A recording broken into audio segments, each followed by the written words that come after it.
all this Diddy stuff going on, man. What do you? I'm sure glad that I didn't hang out with him, right? You never got into you never were in his I met him, right, but never went out, right? And actually, back in 2003, he reached out to me to the Mavs and wanted to design a uniform for us.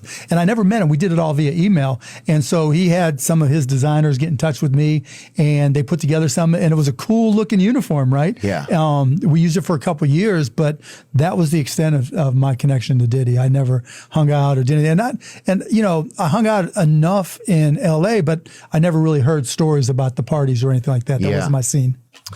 Yeah, that's kind of, I would just hear stuff sometimes, like I would hear certain things, but it was never anything like, oh, this is exactly what's going on. Right. You know? I mean, you you would think somebody would say something. How do you keep that quiet for so long? You know, all those videos, it's not like people didn't like, I don't care if you take people's phones, right? Someone's sneaking in the phone. Yeah. If shit like that's happening. Yeah, it's amazing that if they say all the things are true, that he was able to just do that for so long, you know?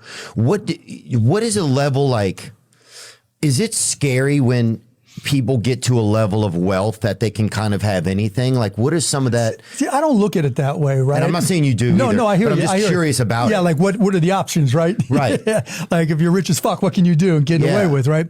I don't hang out with people like that, right? I always looked at it that like my high school buddies are still my high school buddies, right? The guys, you know, my rugby teammates in Indiana, my Indiana buddies, those are my friends. The guys, I lived 6 guys in a 3-bedroom apartment when I moved to Dallas. Those are my friends, right? So it's not like, okay, I'm getting the butlers, I'm getting the chauffeur, and look at me, right? And I came by myself. I don't give a shit about that stuff. No, you seem, I was kind of wondering, I was like, how will he show up? Will a stork drop him off? Yeah, right. You know, like, how's he gonna... Yeah, but that doesn't mean it hasn't crossed my mind, right? Yeah. It's just like, you have to be, in order to do shit like Diddy or anybody like that, you have to be so paranoid, right? You have to try to think of every base to cover, right?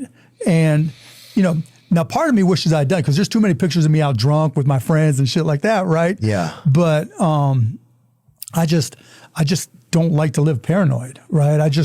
I mean, I love having a lot of money. It's a whole lot better to be rich than it is to be broke, but I was happy when I was poor. I just was happier when I was rich. And so I don't get that whole thing of, you know, like just be protective and like play the rich game, right? That's just not my style.